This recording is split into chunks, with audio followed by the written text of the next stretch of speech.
Good morning guys. Itong video ko guys ay sa ano ito? Sa Kamalig, Bulacan. Nag-a-apply kami ng trabaho sa Shopee. Tapos dinala kami ni ma'am nito sa agency. Dinaan niya kami dito sa kagubata na ito.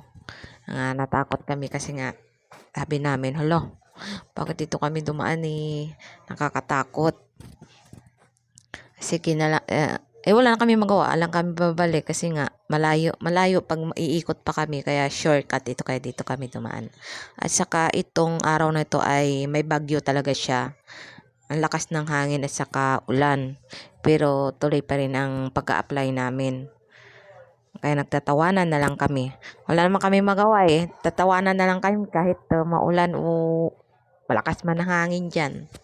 Pero nakakamiss talaga sa guys ng ganitong lugar. Kung sanay ka sa probinsya, gusto pa talaga dito kasi nga tahimik. Ang ganda niya. Kaso lang, paggabi siguro nakakatakot dito pag dumaan kasi nga walang ilaw.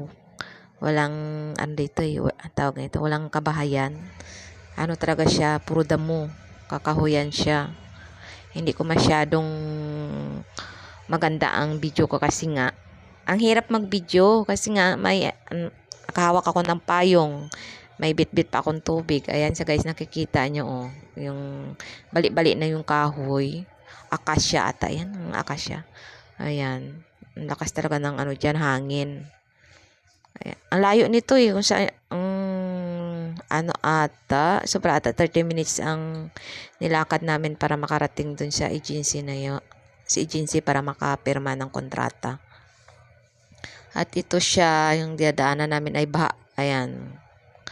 Baha talaga dyan. Nakasapatos kami lahat. Kasi nga, akala namin, pagkatapos ng orientation ay may training, diretso training niya. Kaso, wala kasi nga, umuulan. Kaya, dinala kami dun sa agency para dun kami magpirma. Ayan. Ang mga kasamahan ko dyan ay maarte kasi nga nababasa daw yung sapatos. Wala sila magawa, lang sila babalik kasi nga ang layo. Pag-iikot ka pa. Kaya go na lang para sa trabaho. Ayan siya guys. So, alam mo, namimiss ko talaga ng ganitong lugar. Kasi nga pag ka talaga sa probinsya, sanay ka, hinahanap mo talaga ang ganitong lugar. Ang tahimik, lang ang maririnig mo diyan, hangin. Oo, maririnig mo naman yung mga tunog ng mga sasakyan pero hindi katulad dito sa Maynila talaga nga sobrang lakas. Ayan kasi ay tahimik talaga siya, ang ganda diyan.